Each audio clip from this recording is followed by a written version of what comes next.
16% of the violent crimes or crimes committed with a firearm are teenagers. There is no specific legislation this year targeting that sector of public safety.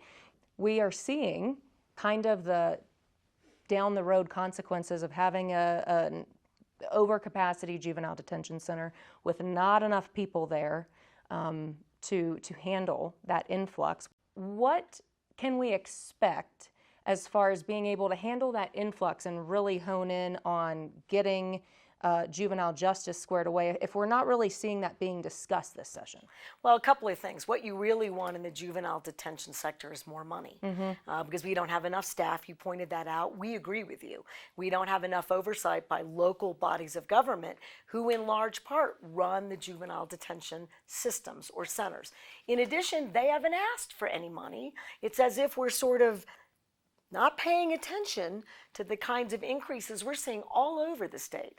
It seems to me they should be doing that. The bigger issue is we got 16% of the overall crime is being committed by teenagers. And I think that we're going to try to attempt a pilot where kids have more of a mandatory work, more schooling, apprenticeships, civics, ROTC. I don't care what it is. Parents should make these decisions with their kids, but there needs to be some mandatory aspects to their participation. Less time to get in trouble and have negative influences. If you're not in school and you're 14, you're not engaged in positive behavior.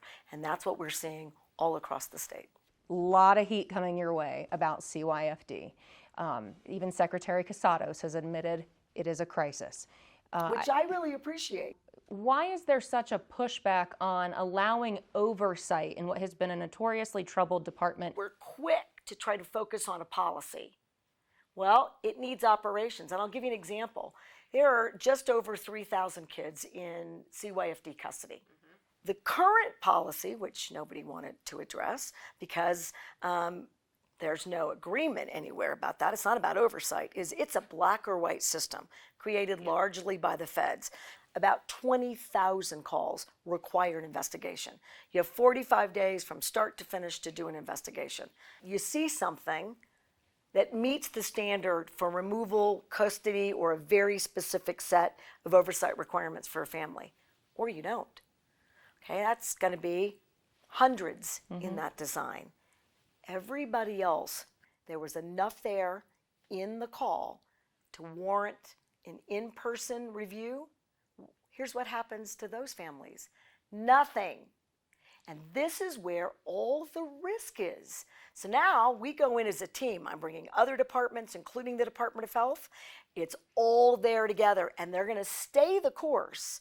2,000 cases are outside of the 45 days to complete an investigation. 2 months from today, that will not be the case. We will not be behind on any case anywhere. And that's bringing everybody else with that expertise to the table.